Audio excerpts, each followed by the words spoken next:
We are live. Wait, you went live already? Yes, it's 11 o'clock,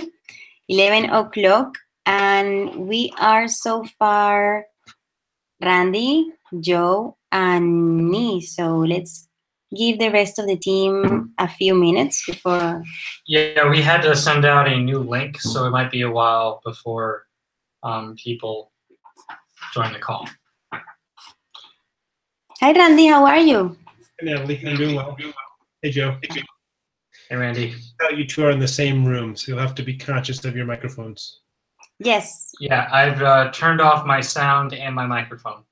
Okay. Great. We are using mine. Can you hear Joe well? Yeah, Joe's fine. Perfect. Okay, perfect. How many people are we expecting to be watching today? Let me see. I received. I will send you the information on It it. is being recorded and available to everybody else, right? I received. What? Sorry. It's being recorded and is available to everybody else. Yes. So some have confirmed. Others have said that they are not able to attend, but the video will be for anybody who has the link uploaded as soon as we finish the phone call anyway. Okay. So there are currently 2 people watching. Yeah. Hello, 2 people watching. Now we're 3. Can we double check with Mark and Laurel so that they can be here, since I think they're going to be doing a lot of the leading?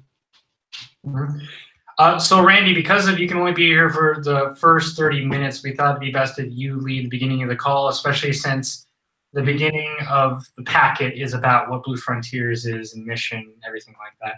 Would you be okay with that? Yeah, of course. So plan to. I could dive in, and we will hope that the others show up soon hereafter to take over.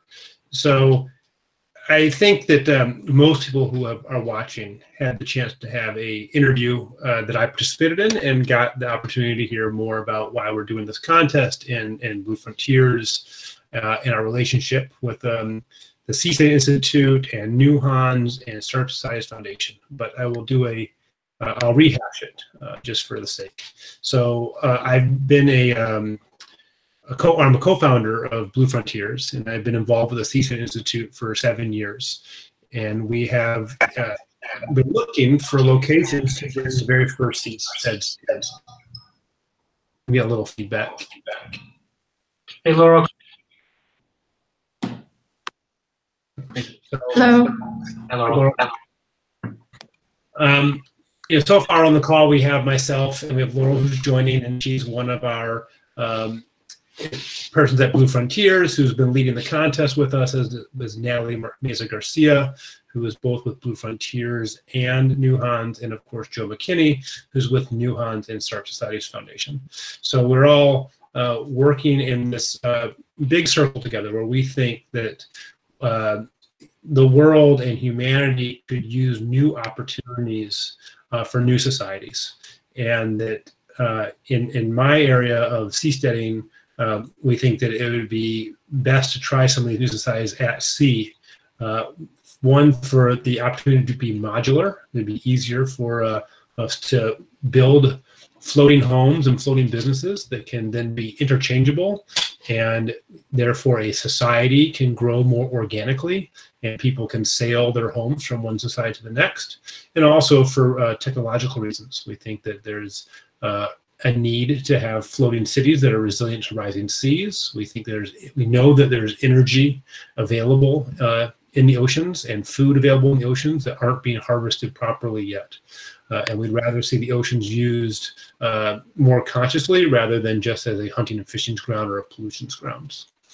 So we founded Blue Frontiers about 2 years ago now, almost 2 years ago, after we signed an agreement with the government of French Polynesia to bring the first floating cities or seasteads to their territorial waters. We are still working on that project. but we always wanted to have more than just one opportunity because we expected it to be all around the world and bring this project elsewhere. And we also want to make sure that if things don't work out in French Polynesia, they will work out someplace else. So we're really excited that we have such a great group of contestants who have applied to this project and have said that they want to help us bring a sea zone to their seas. So I think one thing that's important is I just use this word sea zone. And in the near term, we hope to be able to create a sea zone, and that's modeled after a special economic zone, which many countries have already implemented. And this is the kind of thing that Joe and Mark Fraser will talk about more in depth shortly. But a sea zone to us would have some concessions from the government that allowed the residents and businesses inside of the sea zone to have some semblance of self-rule. And we would love to see this go all the way to the extreme and get as much self-rule as possible, but we're also very pragmatic, and we're willing to be at the other end of a spectrum if that's what's available to us. So there probably are some minimums that we know that we would want. We would want to have a favorable tax program. We would want to have opportunities for immigration for the seasteading residents to come from anywhere in the world, easy access to visas, easy access to be able to work in this location, the opportunity to import goods without them being taxed to a point that would make it inopportune for them. And we know that setting up a society like this would then have its advantages for the local population. It would drive revenue to the local population. It would create businesses. It would create excitement. One of the things that we definitely create is excitement. And the country or location that chooses to be the first to allow us to have a sea zone will have the eyes of the world on it as we build this out. And I don't think that there'll be any shortage of both interest and investment and people flocking to want to be some of the first pioneers there. So what I've enjoyed the most about my work with the Seasteading Institute and now with Blue Frontiers has been the amazing people that I've had the opportunity to meet over time. You contestants are many of them now, but the people on this call are another set. And I found that the people who are attracted to this project are uniquely bright and interesting, and they have all kinds of different talents, whether those talents are in the space of like new society ideas or how to build a better floating object or to extract energy more succinctly from seawater, or there's just so many things, whether they're engineers or social scientists or artists that are involved in this project. So I think that if you're able to move forward with us, you'll get the chance to interact with these people, and you'll be proud of the community that you're able to attract and bring to your location. And I think that that's what I have to share as an opening remarks. Is there anything that my colleagues here would like me to talk about before I pass it on? Perhaps. Oh, one second. Perhaps chronologically. First, what is a special economic zone and what is a special economic sea zone? Because we're going down the paper. Chronologically, what's a sea zone versus a special economic zone? Chronologically, meaning that we're going down the contestant orientation package, and right after the introduction, they talk about what they're trying to create. What is a special economic zone, and what is a sea zone? So I think you'll be better at giving more details about special economic zone, Joe. You've studied them in more cases than I have, but a sea zone would be an area in a body of water that is sectioned off, and the government has said, this many hectares here, you have the rights to administer, and anything that happens within there, so we expect Blue Frontiers to create a new entity specific to that C zone and to administer that C zone. So they're like a private company making sure that this area is well taken care of and is offering services to the residents and businesses there, as well as protecting the area. So, one of the things that we take very seriously is our effect on the environment. We want to be good stewards to the seas. And at the same time, we also, we're looking for locations where, we're not going to be interfering with existing water usage. Like it wouldn't make sense for us to go into a body of water that has a lot of, current, local use, traffic or fishing or something like that. We're not trying to make a gated community per se. We're just trying to administer it. We also require that we have a bit of land nearby that C zone so that we have a staging ground in order to set up before we get out to sea, and to also have a home base on land to interact with our sea base. The most extreme example of a C zone to me would be that we had entire self-rule there. I don't expect this though. I expect that we have to be moderate, and there's a lot of benefits to working with a host nation and being able to operate under their legal regime and get the mutual benefits of established regulations or established international frameworks. All right. Perfect. So one of our contestants asks us, when is the deadline for round 2? We can talk perhaps about how we have an open process. Mm-hmm. So I don't know that I might be speaking out of turn, and this I would probably want to send this back to you two to talk about, but we respect that this is a big project and we're in it for the long haul. And, we know that, from experience that when you're negotiating with governments, it can't happen overnight. So as much as we want things to happen tomorrow, we plan to be here, for the months to come. And I speak of Blue Frontiers as a whole, expects to be running the contest. And there's not a specific deadline, but it will be, whichever the contestants are moving along faster will be the ones that get rewarded. So if somebody's able to move faster than another person and bring the project, that will be the winning. Perfect. Going with the same order of the contestant orientation package, we are, for those who are watching us, where it says progress milestones for round 2. So why don't we talk about the key steps for advancing the project towards the next phase? Yeah, I guess before you guys do that, I should just stay. I do have to step out here shortly. I can't stay for the whole time. And I also am transitioning my role with the company from being an active founder to being more of a consultant.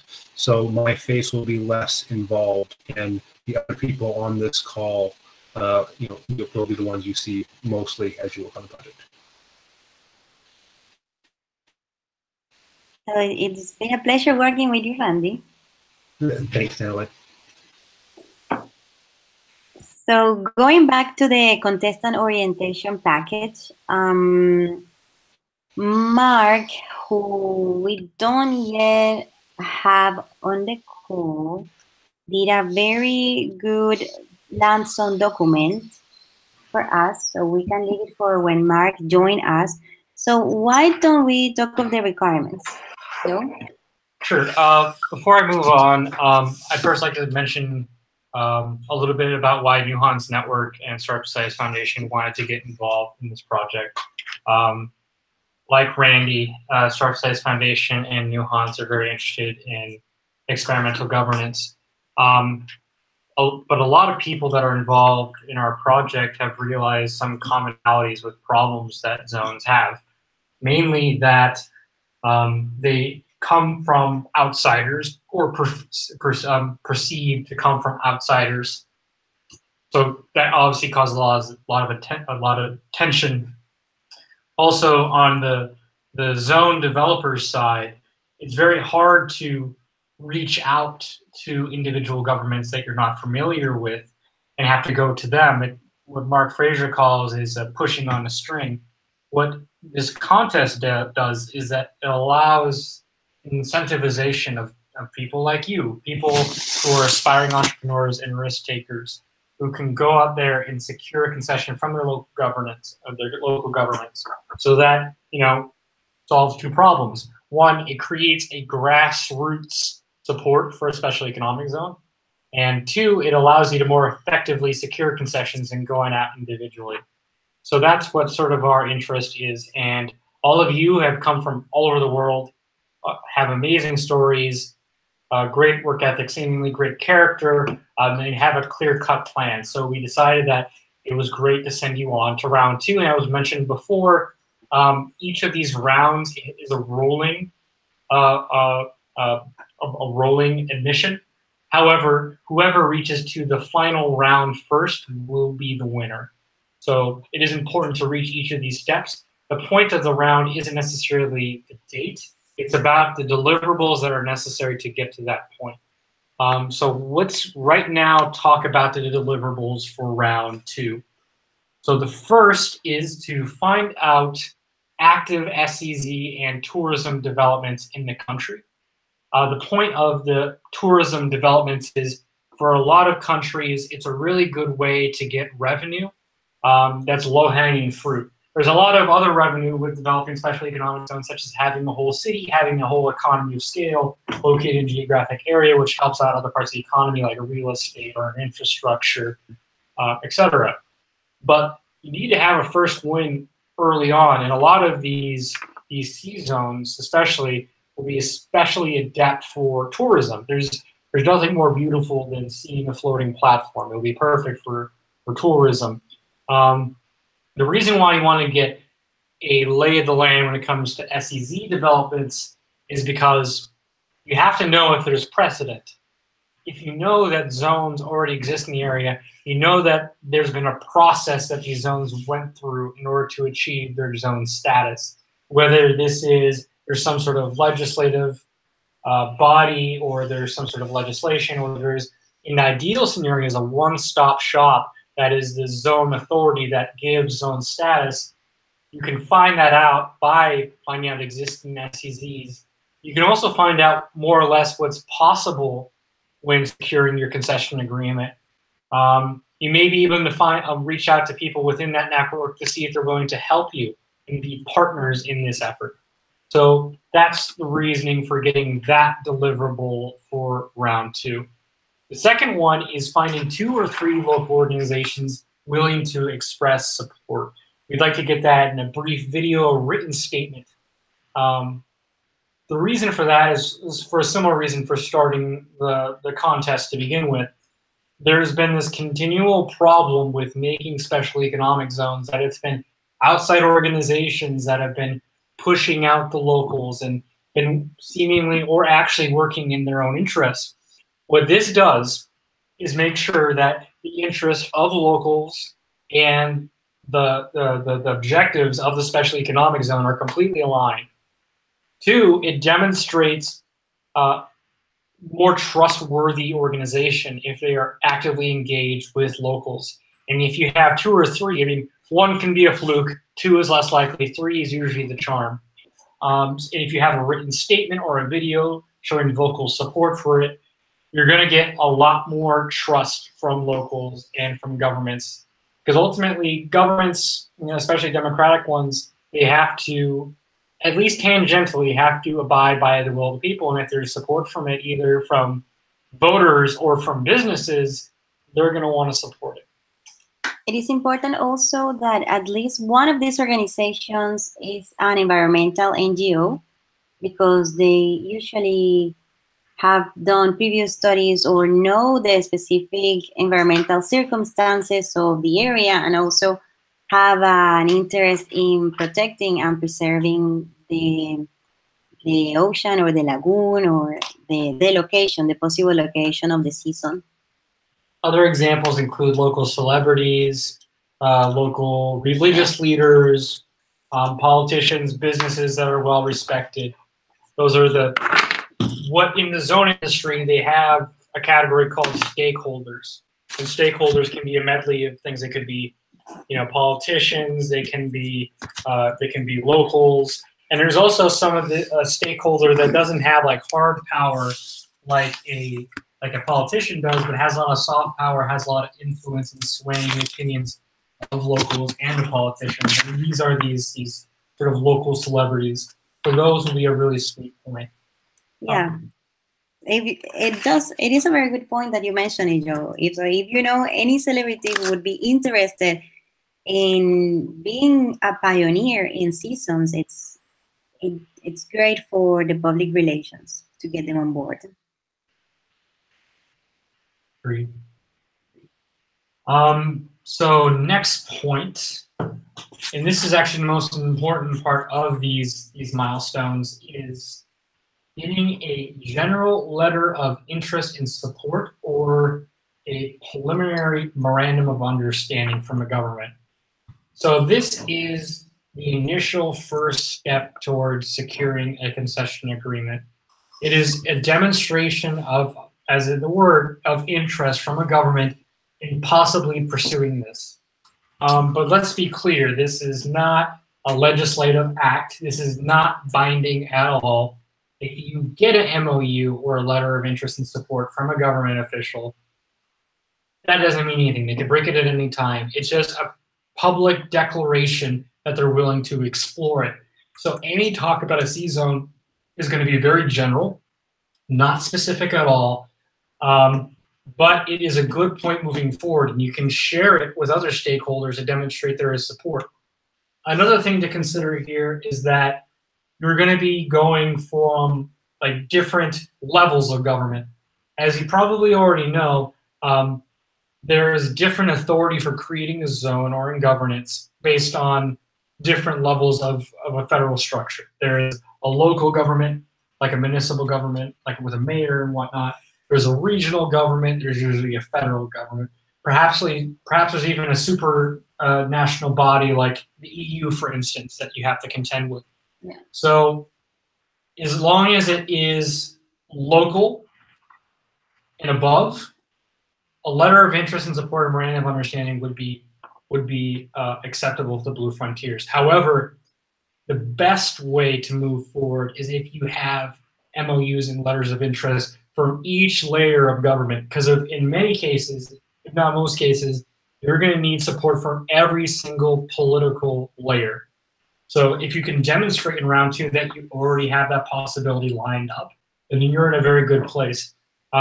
It's important to mention that there are government agencies that aren't just traditional mayors or legislative bodies. Some might be government agencies, research bodies that are associated with the federal, municipal, or regional government. Those can also be used to secure an MOU. All right. Do we have any questions so far, or should I just keep going down the list? They are asking, yes, so we have another question. What is the long-term goal of a season? Okay, so this is important. The long-term goal, well, preface here. A Star Society, a C-zone, a CSTED, the whole point is to have a multiplicity of conclusions. There isn't one. Some people may want more prosperity, some may want more equality, some will want a medley of other social goods. Maybe they want a religious community or to be ecologically friendly. The point of instigating C-zones is to create variation and experimentation in governance.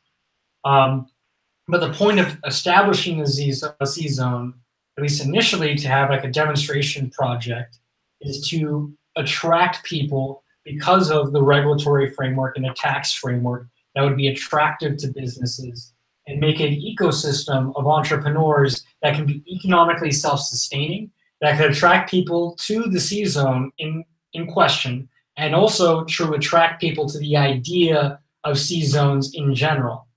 So if you're able to get a C-zone that has exemptions of the national laws, You're able to attract capital that wouldn't normally be there because they'd be worried about being taxed too much, or they have a really strenuous process when it comes to regulations. There's too much red tape. Or in the case of exponential technologies like cryptocurrencies, they don't have, let's say, enough regulation. It's not clear what the regulations are. This could be a haven where it's very clear that these are the regulations and they will be there for years. Yes. And another thing that's important, I don't know if this is mentioned in the documents, but most zones, and I assume especially economic Z zone is no different. I know that it won't be any different. They do it off of a land, or they do it off of a lease model.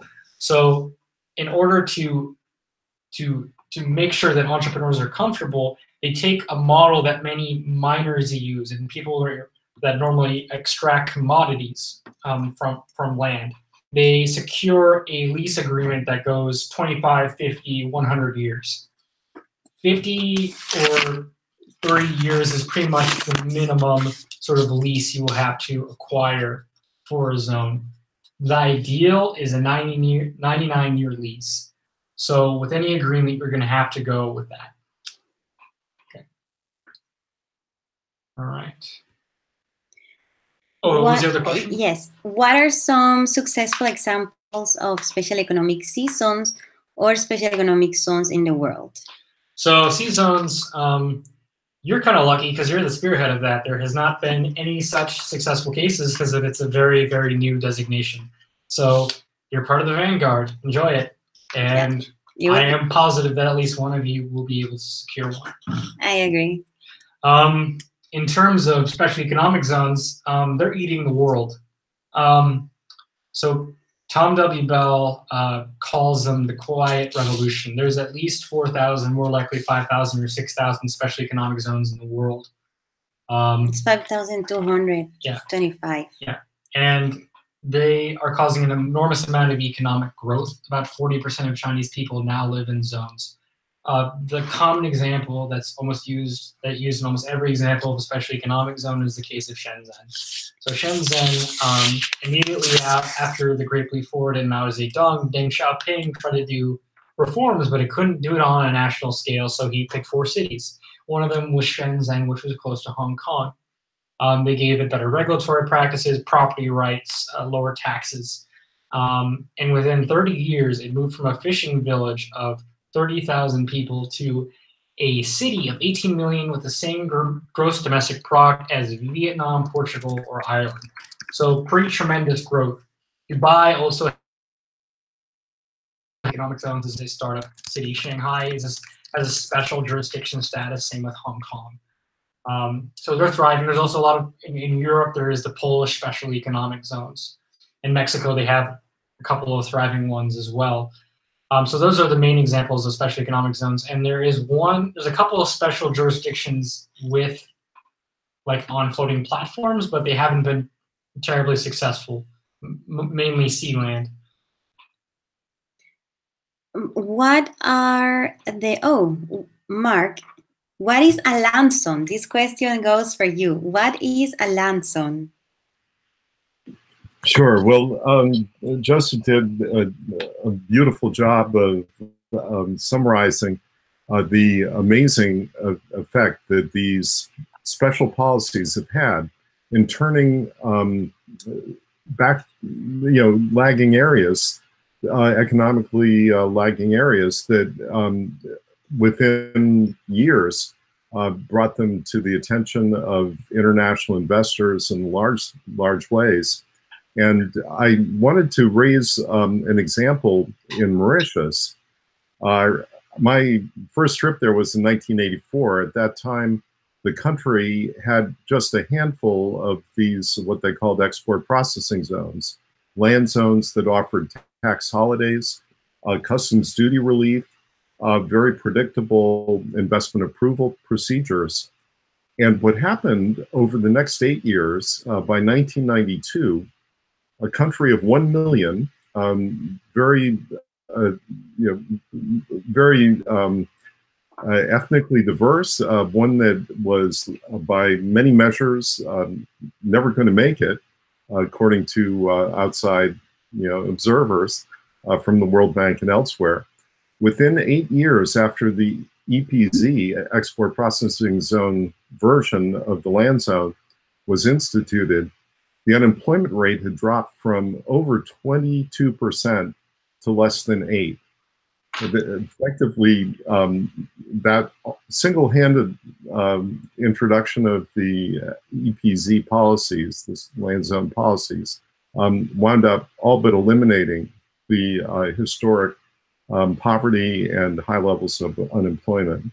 And today, Mauritius is seen in some ways as a tiger economy off the coast of Africa between Madagascar and India. And it's an example of how the land zone model can be applied in areas that oftentimes Shenzhen gets the great attention. Another project which indicates how a land zone can be done, in the late 1980s, the government of Uruguay in South America was struggling with a stagnant economy, and they adopted a land zone reform package that removed taxes in perpetuity on business, removed customs duties in perpetuity, allowed for the introduction of automated customs systems, e-government, basically. They introduced a policy of demonopolizing telecommunications and other government conferred monopolies. And this cow pasture, it was a farm in 1990, and really to the front ranks of successful free zones in the world. It's been recognized now with 10,000 people, largely employed in very advanced software development, web processes, financial services. They've created some of the most valuable real estate in South America simply through the introduction of these concentrated policies. So the land zone approach can be large scale, as Shenzhen did. It can be mid-sized, industrial and office park model, and it can even be given to single factories or clusters of factories and office buildings. So very flexible, and if the government is serious about making a big change in the policies, the investors will come in. What are the different types of special economic zones? We can go briefly through them. That the ones that we mentioned on the land zone kit, we start with free ports. Now that you mentioned, now that you were on that point. Sure. The original free zones or special economic zones were largely about warehousing and entrepot operations, storing goods free of customs duties, free of taxes, and then re-exporting. And for many centuries, going back thousands of years, in fact, that was pretty much the standard variety of special economic zones. It then changed, and the scale of these free zones began moving to, in some cases, full duty-free cities. So in the in the early 1800s, Singapore and Hong Kong got launched as free ports, basically taking the entrepot policies and extending them to the whole city-state effectively. In the post-war period, another version of these special economic zones emerged, and those were called the industrial free zones or export processing zones. Ireland started it, at least in the most popular form, and then Taiwan picked it up. It was introduced in Korea, and it became a turnaround because within a short period, the countries that introduced these very simple and transparent low tax or tax-free areas were attracting a lot of labor-intensive electronics assembly, apparel assembly operations. So that very largely explains the huge number that Joseph and Natalie were referring to, of the number of these zones worldwide, they largely have been on this industrial free zone or export processing zone model on land. In the early 80s, a new version came up. This was right at the beginning of the movement of information services offshore. Traditionally, a lot of these labor-intensive operations were done in countries like the United States or various parts of Western Europe. But then telecommunication prices started to come down, and we began to see this new generation of quick start free zones, information services zones. Hey, Mark, we could probably hold quick start questions till later on. First, we need to do more questions and get into the nitty gritty. So now, do we have more questions from the contestants? I have one question that relates very closely to the package, and is, what are the benefits for the host nation?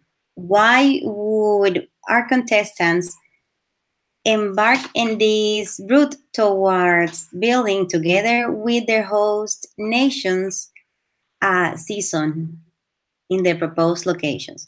What are the tangible, direct benefits for the local and the national government that seasons can bring? Just like special economic zones have, as we have already explained a bit. You want to take that one?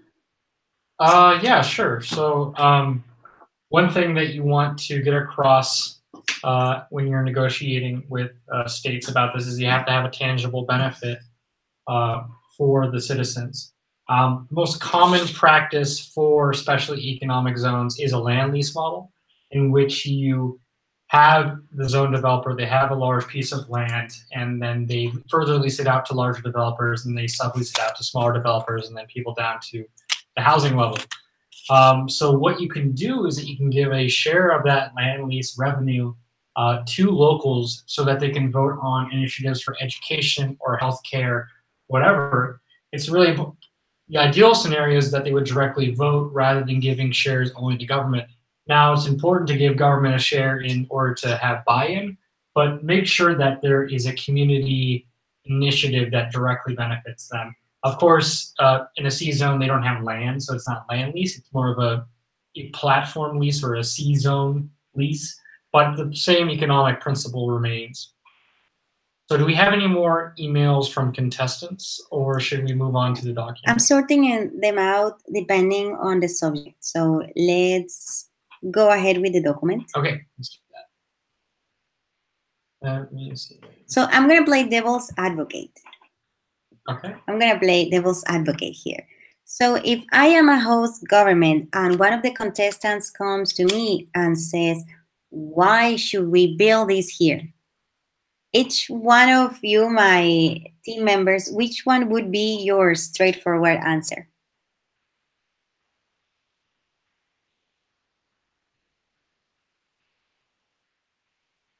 Well, if you'd like, I can have a go at that, because well over 100 governments worldwide have said yes to these special economic zones. Oftentimes, this was the first step they were taking in concentrated reform, and they couldn't take on the task of changing the whole system quickly across the entire country. Mm-hmm. So what the zones offer is a way to leave the existing system more or less as it is and not upset people who have a stake in it. But at the same time, to allow folks who have seen the successes in other countries say, yes, let's give it a pilot, let's try it out. So the first reason that governments are saying yes is that this is a really quite effective fast-track way to try new policies and enjoy the benefits of more job creation, more investment inflows. And another reason governments have said yes in some cases is they do share significantly in the land lease revenue. Now with C zones, that's hard to project, what the equivalent of a land lease would mean in terms of financial payments. But on land, if in parallel with the Blue Frontiers project with the C-Zone, if the government wishes to see a large rise in the value of any properties that it conveys to you, the local initiator, for a land zone, you may be looking at a 3-fold, 5-fold, 10-fold, even 20-fold increase in the land value if the government follows through with a world-class reform package.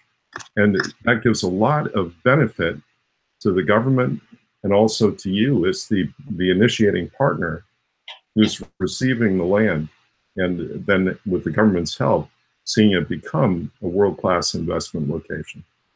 I love your answer, Mom. It reminds me a lot of what some of our supporters have expressed. And actually, we have here Joe from Startup Societies. You mentioned quite often the value of experimentation. And Mark, you put it in very, very good words. Experimenting with tuning policies in a small local scale, it's beneficial because it allows to test, to have a manageable test ground that it's, using the word again, a lot more manageable than tuning policies for something as big as a nation. So localizing governance leads to more optimal outcomes. Joe, you want to add on that? Mostly, I just want to talk about the specifics of the competition. I think they have a general enough understanding of what a special economic zone is. Perfect. Let's move to another question. Do they have more emails? Yeah. Okay. Some of your promotional material mentions sea level rise. What is the role of sea level rise in the C-Zone? So I guess that what our contestant is asking us is what connection does Blue Frontiers has with creating architecture that will help adapt to sea level rise? Lo, you're here? Why don't you take this one? Yeah, I can take this one. So current studies show that about 10,000 communities worldwide are already affected or will be affected by sea level rise in the coming decades or within this century. And it's going to cost trillions of dollars in infrastructure and cleanup to manage that transition. So what we can do is we can start transitioning residences as well as businesses, medical facilities, tourism onto the ocean, and also start the process of cleaning up debris, tearing down those buildings so that all of that stuff does not end up in the ocean in the next century. And so it's really an opportunity to create new coastal real estate that isn't going to be underwater. Because right now, if you bought property on the ocean that's very expensive today, it might not be worth anything in 100 years. So that's not really the best investment. So yeah, it's a combination of just looking ahead, moving that infrastructure onto the ocean, and as well as helping the environment to repair. Yeah, and many countries and many private companies have taken very serious steps in these directions. There's today all sorts of floating infrastructure. We are probably very familiarized with the floating hotels or paraphytic hotels where many couples go on their honeymoons. But besides these hotels that we all have in our imaginary, or that I have here in a picture in front of me, there's also floating landing routes for airplanes. There's floating energy farms. There's floating pools, floating beaches, really, floating restaurants. So there's definitely a business opportunity there. Not only, as Lo said, because around 10,000 coastal communities in the future, unfortunately, will be affected by sea level rise, but also because 75% of Earth is covered by oceans, and it's the next frontiers, and it's unclaimed. So it provides a very good opportunity for us to create more sustainable ways of living than those that we have developed already in land, because the ocean provides a space to start from scratch. So we can test new forms of utilities, new energy sources, new closed loop water systems for our daily life activities. Is definitely a very flourishing place for entrepreneurs to bring their ideas. So going back to the round 2 deliverables, this is really important. I'm glad Mark is here on the call. They're both related to the land zones. So in the ideal scenario, you don't have to have a land zone, but the ideal in round 2, and it is one of the deliverables, is to get a land zone that corresponds with the sea zone. So for every sea zone you have a land zone. And deliverables in this case will be Google Earth screenshots and a brief tour of the prospective sites. In addition to that, you need to have a plan for this site and how the land zone will benefit locals and different local groups. This mostly goes into what Mark and I have been mentioning with land lease revenue. You usually have a fund that is funded by reoccurring revenue from land leases.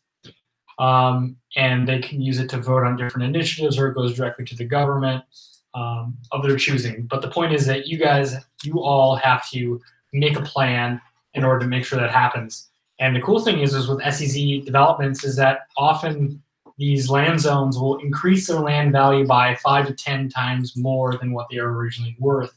So that's a lot of potential money for developing in healthcare and education and other elements. So that would be a great way to get momentum from the grassroots. So that's what you all will need in order to advance from round 2 into round 3. Just to summarize, you will be getting, I'm doing a catalog of SEZ activities in the country, tourist developments in the country, finding 2 or 3 local organizations that will support the project, a letter of general interest and support, or an MOU from the government, either local, regional, federal, or supranational. Sorry, not. I would like that. Yeah, there's no ghost government that I'm aware of that you can get an MOU from. Identifying a land zone with evidence such as photos in Google Earth and an idea of how to use that land zone to benefit locals. Another element of land zones that you could do is, which Mark often talks about, is a build and operate and transfer agreement, in which you have the zone for the lease period developed by private developers, but then is given back to the public after that time has gone. That is another option as well. All right, so we're going to go down chronologically in this document. The main point of the webinar is to just go through all the documentation, just sort of walk through it and answer any questions as we do. We've already explained what a sea zone is and what Blue Frontiers is looking in terms of what they want for a zone, but let's just reiterate here, just so when you're trying to get an MOU, this is what you have in mind. So tax relief for companies, individuals engaged in business in the sea zone, fast-track visas and residency for sea zone residents and visitors, import and export duty exemptions, right to work, hire, and terminate provisions for employers and employees, exemption from price and margin controls, freedom to negotiate market price communication services. So this sort of means like demonopolizing communications or telecommunications. There's often an infrastructure monopoly. What Blue Frontiers would ask is that they are able to have a demonopolized or allow for private enterprise within telecommunications. And then also an alternative dispute resolution system. This means being able to choose dispute resolution outside of the host nation state. This may seem a little extreme, but there was a couple of special jurisdictions currently allowing for this. For instance, Dubai, they do dispute resolution based on British common law versus the Arab Emirates. And also in the ZEDE program, they have the ability to set up their own legal system. And there's been a couple of possibilities being explored there. Dubai is probably one of the most interesting examples when it comes to modifying the regulations of a specific place and then creating a very big economic boom. So a bit of brief context. In the rest of the Emirates, the Sharia law is the one that applies. But a few decades ago in Dubai, a decision was made of instead of having Sharia law applying in Dubai, as Joe said, is British common law, which changed the confidence that many businesses had when going to Dubai to do businesses, and it's what allowed it to go from a plain desert to the huge and very bright financial center that it is today. Absolutely. Dubai has been a great example of what special economic zones and special jurisdictions can do. Definitely. So let's go. So further provisions that would be helpful to secure for a special economic C zone, liberalized healthcare and medical research and development policies. This is really big in C zones because a big problem with medical research, especially in regards to experimental procedures or work on and therapies on life extension, is that they're not allowed to try it because the process of the FDA and other regulatory bodies are extremely long and extremely costly. But having a C zone area that you could experiment, medically, would allow for a lot more experimentation and lowering the cost of these procedures, potentially leading to a lot more experimentation and good results, maybe even cancer research or reducing aging. Yes. And policies to promote telemedicine and health tourism for that same reason. Now, going down to the next point. So what are the benefits for the host nation? This is going to be a big thing, probably one of the biggest things when coming to negotiating with individual host states. They're going to be asking, okay, this sounds cool, it might help people out, it may help the world out, but ultimately, politicians are like any other form of a business. They're looking at their bottom line. So they're asking, how is this going to directly impact me or my country in a way that could directly allow me to get voted in again or give me more leverage or more power? So here's a couple of ways that could happen. One is that it causes an economic stimulus for the nation and for communities near the C zone as tourism and business startups grow, directing business and business partnerships by C zone residents with surrounding communities. There's a lot of businesses in a lot of countries that are starving for capital, but unfortunately, capital don't want to go to those places because the regulatory climate there or the taxing climate makes it so unattractive that they want to have nothing to do with it. But if there's a C zone that makes it attractive, those businesses that are starving for a capital injection actually have a chance of growing. So that's got to be, in countries, it's been a perpetual buzzword in international politics for at least 70 years to get FDI, foreign direct investment. Yeah. And in fact, that was one of the main initial reasons for a special economic zone in China. So if you talk about FDI, they'll know exactly what you're talking about. It's sort of like when startups use the word synergy. FDI is like the equivalent in politics. All right, new employment opportunities for local job seekers and students. This is huge. Basically, a job, getting a citizen a job is getting them a vote for the politician. Politicians, whenever they talk about policies, they're talking about how many jobs does this make. Basically, they want to make sure that politicians will get voted in because it's sort of guaranteed by how much employment is caused. So that's going to be a huge pain point, foreign direct investment and employment. Also, talking about additional revenues. Governments are always running out of money. They're always in debt. They're not spending exactly wisely. So they're going to need additional revenue. And unfortunately, they can't just tax more all the time because often that doesn't lead to more tax revenue. That actually leads to a flight of capital. So what you can provide is sort of an additional source, a private source of revenue for governments, for local education and health providers. And this is sort of based off of the land lease revenue that we talked about before. If you have this C zone lease model, there you have a share of revenue that goes to educational or health initiatives. That can be a way of funding that. There's also a rapid rise in land value in the land zone expansion area, generating huge revenues. As mentioned before, it's not uncommon to get 5x or 10x increases in land value as a consequence of a more competitive, regulatory environment, legal environment. Here's one analogy you can use when talking about a zone. A zone is a real estate project with different rules, and the rules make it a lot more attractive, and people want to do more things there depending on the rules. So it's usually pretty consistent profit off of a real estate development. Now imagine that plus rules.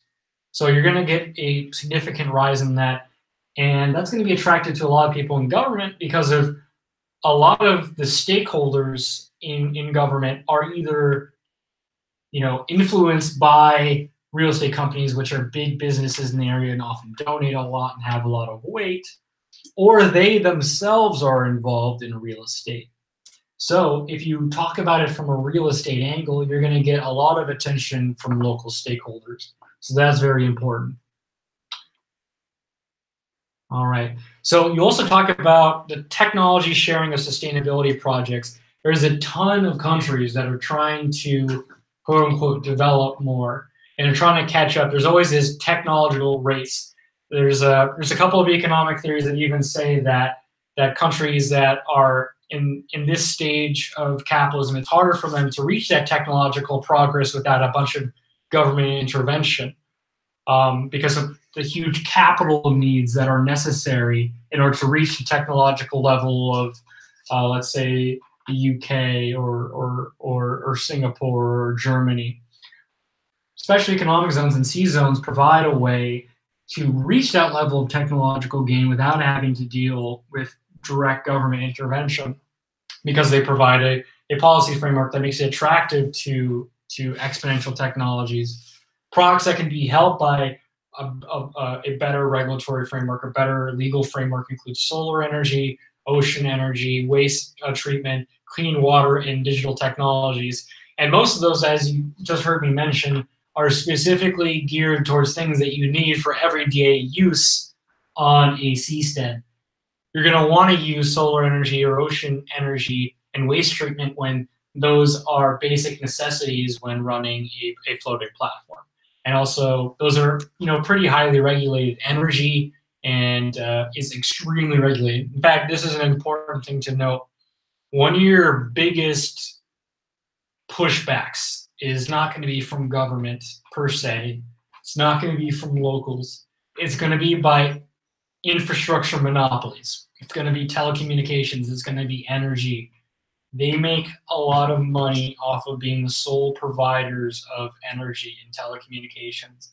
And when you have a zone, they tend to see that as competition or to break their monopoly. So you might want to consider a strategy to either work with these companies and find some profit sharing agreement or some way to involve them in some manner, make it attractive to them, or else find an effective way to work around them, because they are often most serious contenders when causing an obstacle. So next is access to research and educational opportunities that are caused by this. In global visibility, politicians, they're all about bragging rights. And when you say that we're this new rising star in technology and business, that's going to cause a lot of politicians to be happy. All right, so that's sort of what would attract politicians and the host country. So we're moving on to the sample documents in the orientation package. What we have for the letter of interest and support is a template agreement that talks about how in the case that the jurisdiction signs it, that they're interested in exploring the idea of a special economic C zone in conjunction with a land zone, and talking about legislative provisions in very general terms. So it is a template, and if you're getting to the point where you're close enough to closing a letter of interest, do not hesitate to contact any of us. We will turn this template and work with you and have long and detailed meetings about the specific circumstances about this country and negotiations so far, and we will tailor it to the specific circumstances, because that's going to be very key. If you ever get to the point where you're close to having a stakeholder say, yes, I will sign this, get us involved. This is just a good way to get your mindset of what you would be looking for and what you can say as an ask. When you go to someone and try to negotiate something, it's very helpful to have a very clear ask, especially if one has such a low threshold. It's very easy to send to ask for someone to sign a non-binding agreement. The only thing that could possibly cost something is political capital if the idea is politically unpalatable. But even then, you can renege on it, and it's not that big of a deal. So if you can have this very simple ask at first, that gets the ball rolling. And the wonderful thing about asking someone to do something is that they're more likely to do something for you again. So if you get that first step in the door, get us involved and get that low ask, and then we can move on to bigger asks.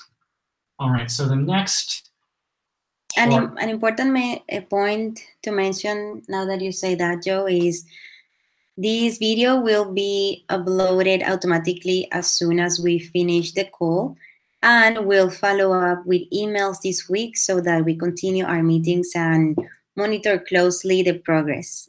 And as Joe said, get involved in every single step of the process so that at the end we have a very sound proposal that will very unlikely be denied.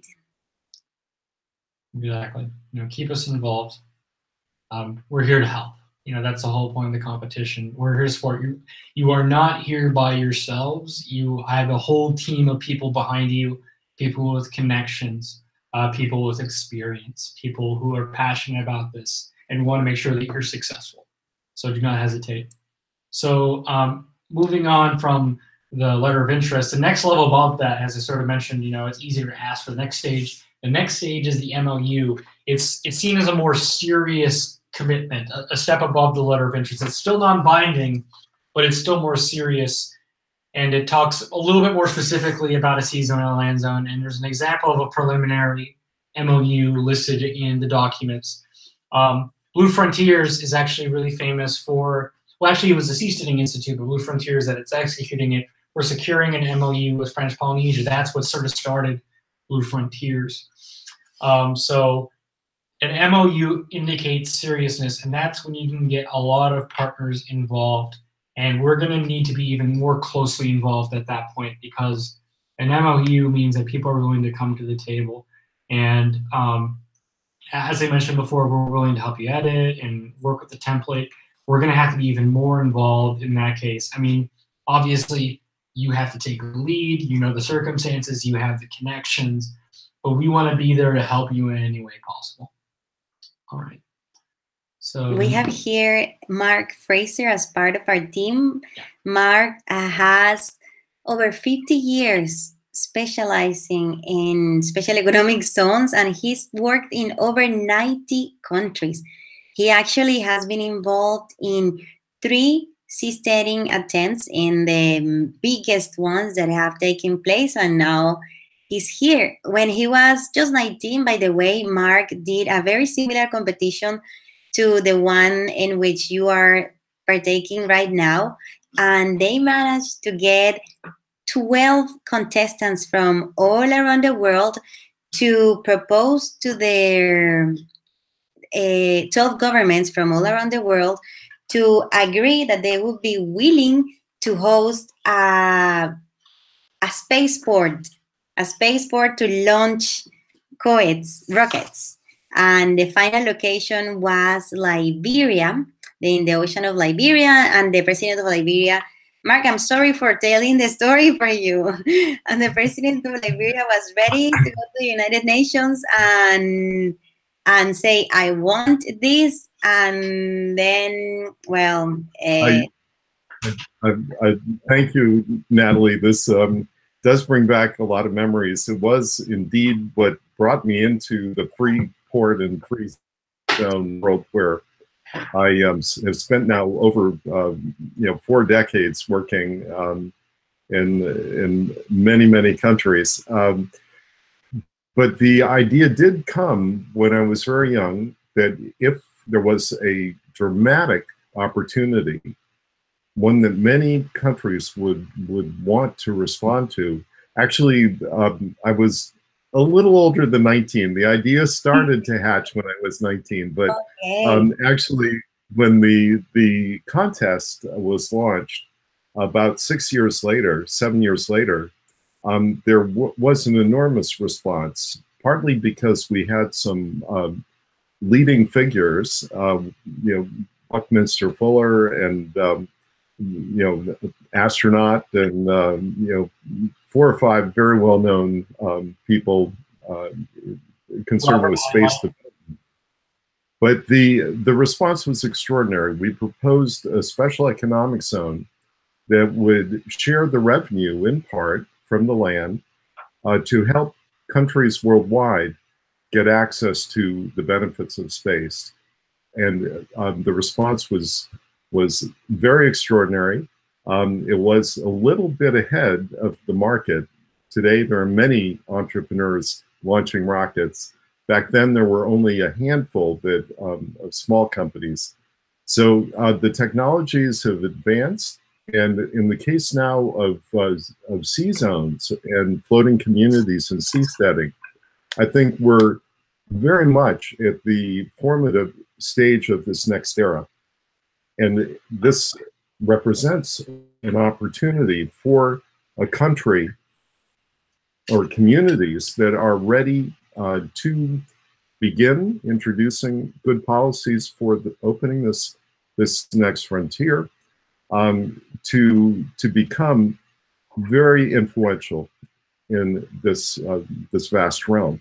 So coming back to, I think, what represents an opportunity for you, the ability to launch this on 2 tracks, the sea zone and the land zone, gives you something that's at the forefront of the world's attention in the form of the sea zone, and it gives you a very practical way to make any land that's associated with the same package of SEZ reforms into something that's rewarding to you, the local initiator, and to the local institutions and the national government, to the degree that they're coming in and helping you make this a thriving center, as many other special economic zones on land have done. So we think it's a very, very good package. It gives you quick win on the land, and it gives you and the country, your country, a chance to be at the forefront of opening the blue frontier. I love that phrase.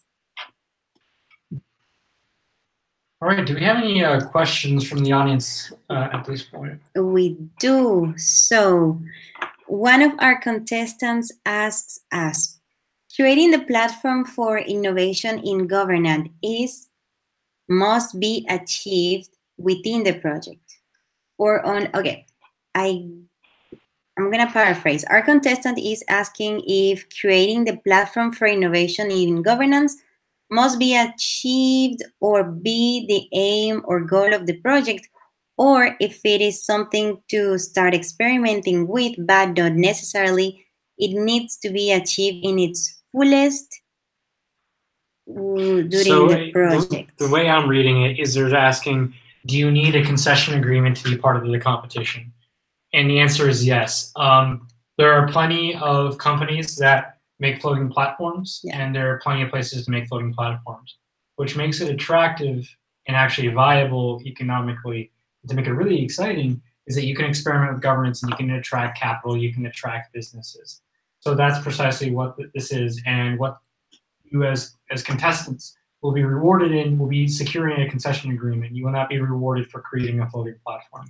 Actually, there is, for example, in Delft, in the Netherlands, where our team of architects are, the government was very innovative in being the first government in the world to ever sell plots of water. So instead of selling plots of land, selling plots of water. And yeah, there's many projects around the world that have that consist on floating infrastructure, floating. There was one in Denmark that was very popular a few months ago for floating college students housing, floating college student housing.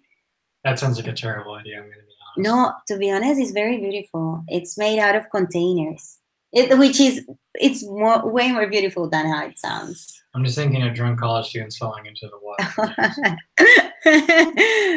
Okay. Yeah. So what's the next question that we have? So next question. It's about the endowment zone, but let's leave that. That's one of my favorite points. Let's leave it for the end. Let's go back to the materials. Okay, we have here 2 new. At this stage, do we have any kind of materials like a short video that we can show that would quickly explain what seasteading is all about and our intentions? So the answer, I'm gonna pass it to Laurel, who is the head of marketing in Blue Frontiers. So I'm thinking about, we have a few different videos that shown all together might give you the broader picture, but this might be something we actually want to work on. We actually just created a infographic web page, so you can just scroll through it and it shows all the different parts of seasteading. So the answer is yes and no. There's a lot of material that you can show as a group, but maybe not one specific video. So if that's something. One thing I mentioned is that the orientation packet has a series of videos. So perhaps the best thing to do would just simply redirect to the videos that are already linked in the orientation package. I think the infographics also is in there. So if you want to know what seasteading is about, I would suggest you to search for videos that are related to seasteading. Or use the videos that are in the package. Yeah, but the best source would be the Seasteading Institute. Yeah. But Blue Frontiers focuses on seasons. This is a very important distinction. So seasteading consists on creating floating autonomous human communities in the open ocean. That is seasteading. Seasteads try to create floating human communities within the territorial waters of a host nation. So unlike seasteads, seasons are not on the high seas, but instead they are framed by the physical territory or water of a host nation and also by its regulations. So whereas seasteads are more, seasteads want to be fully autonomous, seasons are ask for certain degree of autonomy and exceptions to national regulations in a specific location. So we have a video about, go to our Blue Frontiers YouTube channel. There's one video there that starts, I think it's called the Floating Island Project. What is the Floating Island Project in French Polynesia? It starts like that. And it explains in about 3 minutes what seasteads, what the aim of the project that we have in French Polynesia is. There's also a mini documentary composed by 3 short videos that explains, it's called The Seasteaders, part 1, 2, and 3. That also gives a very... Which is also in the package. Yeah. Yes. And also there's also our podcast that go more in depth with every specific subject. We have our architects, we have the founders of Blue Frontiers, we have some members of our community. Also, I recommend you to visit our website. There you'll be able to see who is Blue Frontiers and click on our LinkedIn's, for example. And as for Joe is CEO. Did we do introductions? Not really, but it doesn't matter too much. I'll be very brief. I'm the CEO of the Startup Studies Foundation, a think tank that studies small and experimental governments. So yeah, podcasts are done by Natalie here. She's been doing a lot of great podcasts, and a lot of the podcasts, the most important podcasts of Blue Frontiers, thought that should be shared with or included in the package. That includes a podcast by Randy and Igor, founders of Blue Frontiers. as well as stuff about engineering and AI and automation on floating platforms.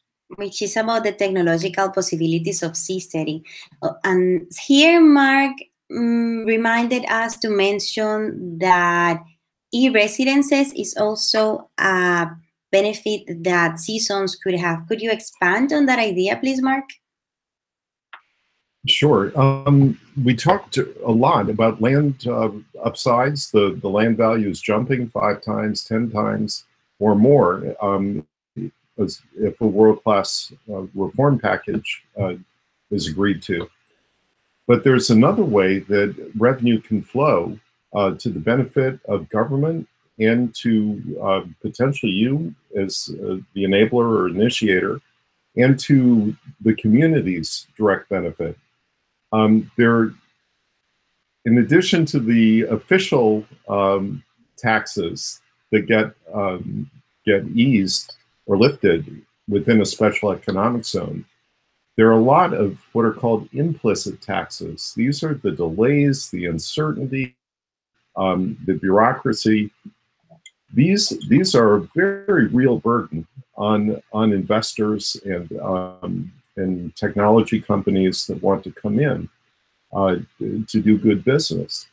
So what some countries are doing now is introducing what's called e-government.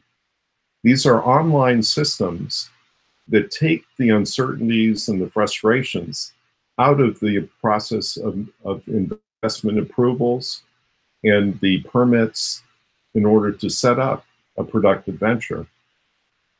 And they're willing to pay for this clarity and transparency and simplicity of being able to allow me do good business.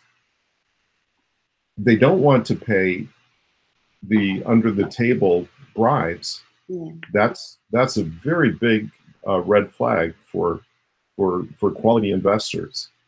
But what they like is a system which they find in Singapore, they find in Estonia, they find in Zone America, in Uruguay, which is a very speedy process of getting approvals simply by going online and submitting the forms and having those processed in a very short period with a default assumption that it will be approved. So this can be a source of revenue for the host country, and in fact also for private sector people. In some cases in Eastern Europe, for example, there are private companies that identify a bottleneck in the business climate, and they go to government and say, we can create a system that will make doing business here as simple as the best business climates in the world. And we will develop this as a package, a solution for you in the government at local level or regional or national level. We'll provide this with an agreement that we share in a small part of the user fees, so that anyone coming into this green lane of simple approvals pays a user fee to the government, and a share of that for a certain period, maybe 5 years, will go also to the partner, the private partner, who has created this new simple system for making an attractive business climate. So that's an example, and we'll be glad in these further communications in response to questions, or if opportunities come up or if challenges come up, to share with you how these kind of partnerships, revenue-generating partnerships, can be implemented in ways that don't replace the whole system, but rather create a pilot example that can be very beneficial to the special economic zone on land and on sea, and be a source of new revenue for all of the initiators. Excellent, thank you, Mark. So going back to the initial document, is So just going chronologically, so we discussed sort of what the expectations are, what each of you will have to secure, what type of concession agreements are we looking for, what are the benefits to politicians, and likewise. Now, when you're negotiating with stakeholders and with governments, they're going to be asking for materials. As one of the questions was, okay, what videos should I use? What podcast should I use? What infographics? Luckily, all of this is in the contestant orientation package. So they have a whole litany. They have a deck that you can use. They have the podcast done by Natalie, short videos that explain all different elements of C-zones. But importantly, it's not just marketing materials. We also have a litany of very important studies. And for a lot of governments, they're policy wonks. They want to make sure that they have a detailed study of how all this is done. So they have the whole slew of studies that they've done for French Polynesia. One of them is the environmental assessment framework. I can probably talk about that because I absolutely love these documents. So basically, before you create a big infrastructure project that could potentially affect negatively the environment, you need to do some environmental studies, obviously, to know how it's going to affect it and what steps can you take to prevent it. So usually the trend when you work on one of these projects is to build sustainably, right? It's the trend, sustainability. However, our architects at Blue 21, they decided with the floating island project in French Polynesia to go 1, 2, 3, 5 steps forward. And instead of instead of adopting a sustainability framework, they adopted a restoration framework in such a way that the design of the floating island project, they designed it in such a way, thinking how can the platforms, by being placed on this area in the lagoon, how can they restore the life underneath them. So they took into account 9, if I'm not wrong, 9 factors in which the platforms could, in simple words, they studied 9 things that could go wrong. For example, what if the platforms are too big or are designed in a way that don't allow enough light to reach the bottom part underneath the platforms, and therefore plants who are living there don't have sunlight and they cannot do their photosynthesis process. So what our architects did was to design the project in such a way that when the sun is rising till the moment where it goes down, there is always light touching the bottom of the ocean. So similarly, they did the same with the other 8 factors like oxygenation levels in the water and pH and quantity of nutrients. And our architects, Blue 21, they work in conjunction with a company called Indiamo, which it's also under their umbrella, and it's an underwater drone company. And they monitor 24/7 water quality in many projects in the Netherlands. They've actually done around 1,000 water quality investigations in the Netherlands. So we are very confident that, our architects are amazing. And this is what they did in this environmental assessment framework. They studied what could go wrong and they planned what steps could they take. Excellent. Yep. So they have a very detailed study when it comes to the environment. They also have a detailed economic impact study, food and energy and water and design. So all real key studies for special economic zones and negotiating. There's also a land zone opportunity toolkit made by Mark Fraser, and it's based on his experience of dealing with multiple zones all over the years. Mark, do you want to talk briefly about the land zone toolkit? I see, Laurel, you were about to make. Yeah, just a quick note about the food and energy and design reports. Those were the result of mostly volunteer work as well as staff work over about a year. Those groups met weekly and did a bunch of research. So basically, those reports are just a analysis and outline of everything that they found in their research. They aren't necessarily finalized ideas or plans. So just so you know, there might be 15 different solar panel companies listed in there. So we haven't narrowed that down yet, but just so you're aware. Good. Well, the toolkit is covering the gamut from very small, fast-track, quick starts to mid-size opportunities, then to full-scale, large special economic zones.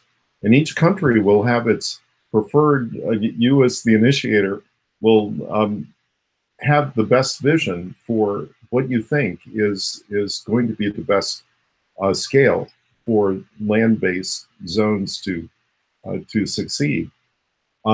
What's quite exciting now, and this is a change over the past decade, it used to take a lot of money to launch a special economic zone. But thankfully, what's happened with the drop in telecommunication costs is it's possible to take even existing buildings, if they're good space for people to come to do work via the internet. This becomes a revenue opportunity for what we call a quick start zone that's described in the toolkit. So you can, again, if government's ready to offer on a pilot basis, introduce these reforms to simplify the business procedures and hopefully lift the tax burdens. You can create then, even with existing telecenters and existing office space, you can create an example that shows that there is a real commitment to a free zone, a special economic zone, that can be a source of jobs, it can be a source of skills, entirely through the virtual realm. There are courses by the thousands now in many, many languages, which are available free or almost free for people who want to build language skills, marketing skills, technical skills in whatever field. And having a location in the quick start zone that's open to them is potentially a business that you can launch quite quickly. Mark, so we have a couple more questions from contestants that we have to go through very quickly. Okay, so we have, how flexible is Blue Frontiers in order to take the project development slowly rather than radically? Can it be some sort of soft-state business interaction where the state is a local government and business is Blue Frontiers in relation to getting around the state's obstacles? What's the time frame, basically? So yeah, as we were mentioning before, we have a rolling, enrollment or process. So there's no set deadlines. However, you are competing against other contestants. So if there's another contestant that secures a viable concession agreement, then they will win the $100,000 and the land lease revenue and share of the eventual zone. So you have to keep that in mind, but there is no set deadline. The way that you described it, sort of a soft state, where Blue Frontiers is working with local government, absolutely.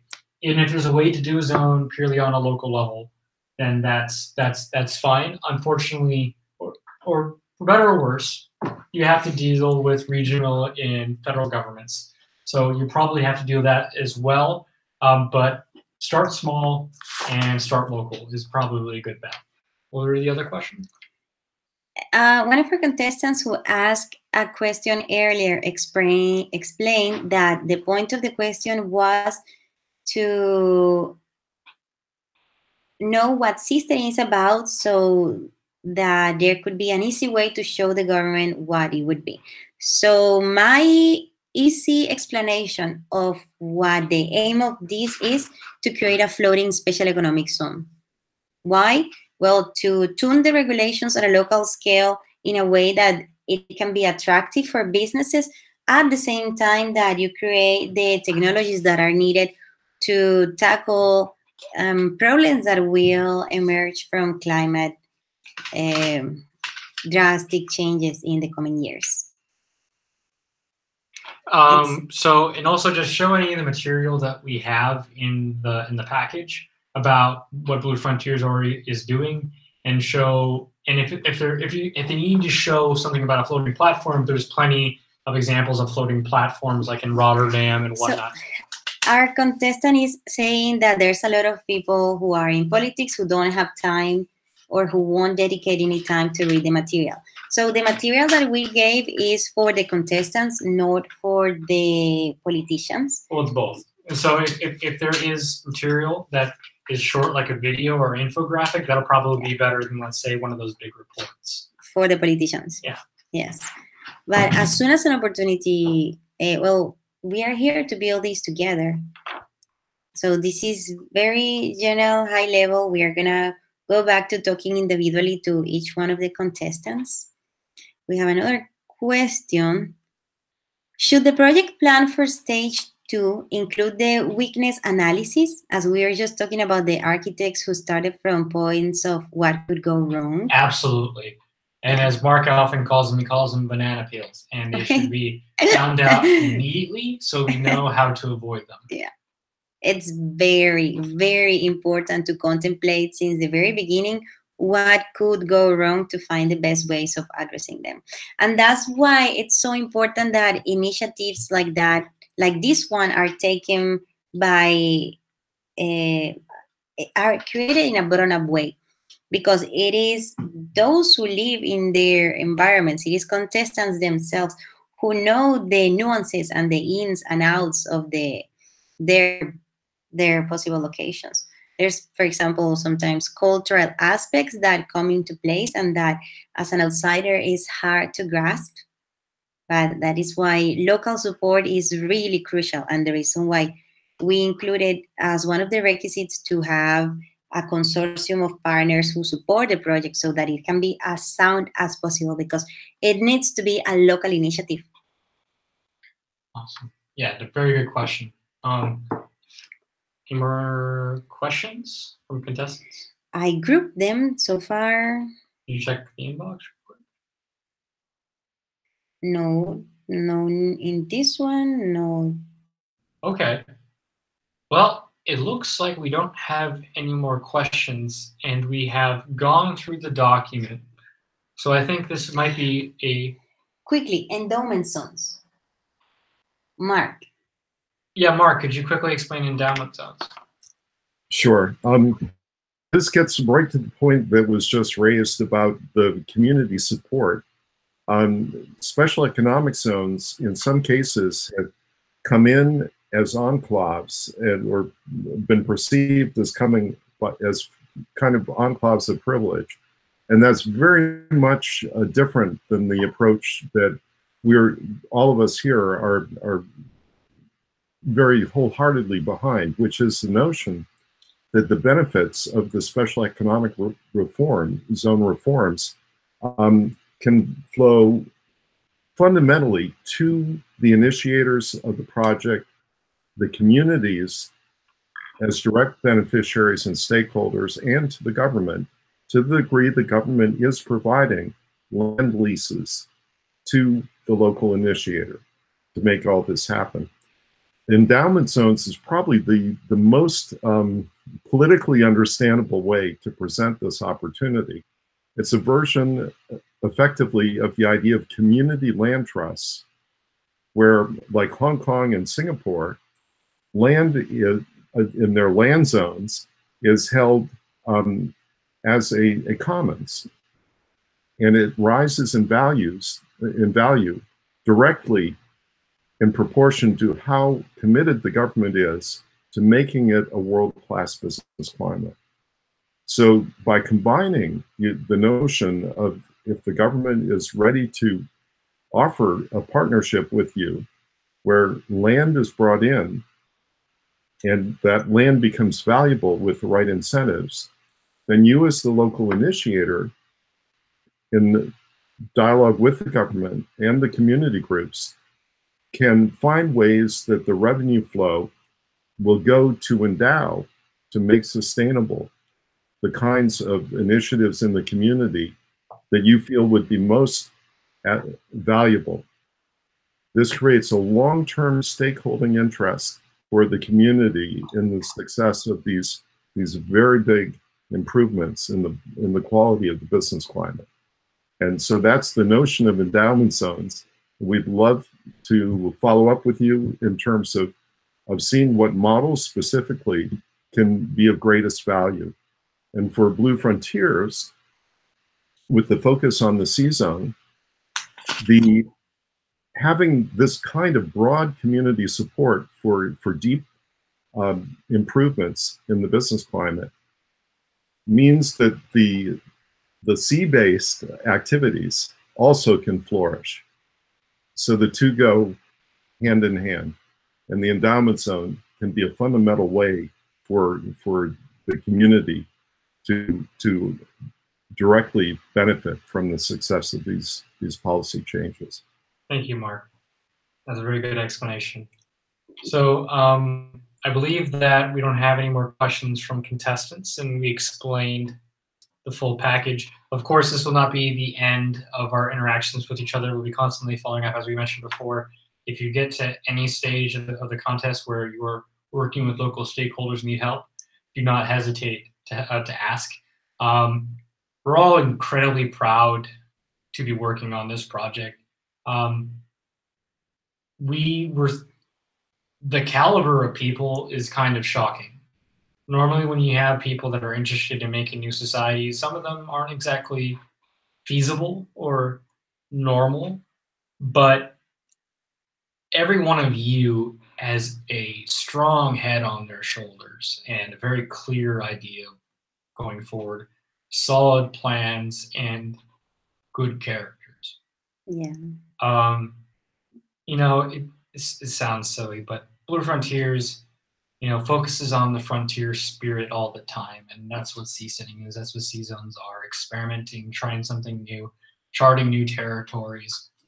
And I think that attracts a particular personality, a personality that strives for impact, that strives for risk, that strives for being a part of history and something bigger than themselves. And we've all had conversations with you in the last couple of months, and I can say pretty certainly that you all fit the bill. We're very happy to have you on board, and we're very proud to be a part of it. I know that there's something to be really big that's going to happen out of this contest, and even if you individually, viewer, do not win, which I hope you do, your efforts will have a ripple effect. And even if you do not win the $100,000 prize, you can still secure a concession agreement. Talk to us. We'll help about securing different forms of funding. Trust me, this will be a adventure.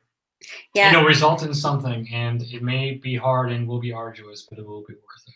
Yeah, I think that the $100,000 prize is attractive, but it's just the prize for the first winner. It's not as attractive as making the first, the second, or the third season. So even if you're not the first winner, the one who takes home the 100,000 USD of the first prize, we can still go. In fact, we should go ahead. That's why we don't have an expiration date for the contest. We are very impressed with the candidates that we received. So we decided to leave it open and just continue to work on this that that I very much love and that we all believe in. So I received a question a few minutes ago. Can we download all the marketing materials that you currently have? Yes, absolutely yes. On our website, blue-frontiers.com. We have everything about Blue Frontiers, and blue-frontiers.global. It's the website of the competition. If you need any marketing material, just email us and we'll immediately send you what we have. Also, a few people asked about translations because most of our materials are in English. So we have translated our website to, do you know how many languages exactly, Lo? I think like 6 or so. We have English, French, Spanish, Tahitian, Yeah. German. And we can always have any of the materials translated or the PowerPoint deck, if that would be helpful. Just let us know and we can work on that for you. Yes, and another one that I've just received here. Okay, yeah. The same one. And also, just a reminder, the main marketing materials that Blue Frontiers thinks are best for working with these, negotiating with governments, or for giving you all a cursory overview is in the orientation package. Of course, look for the Blue Frontiers website and the Seasteading Institute, but if you're looking for the very basics, the best is already in your packets.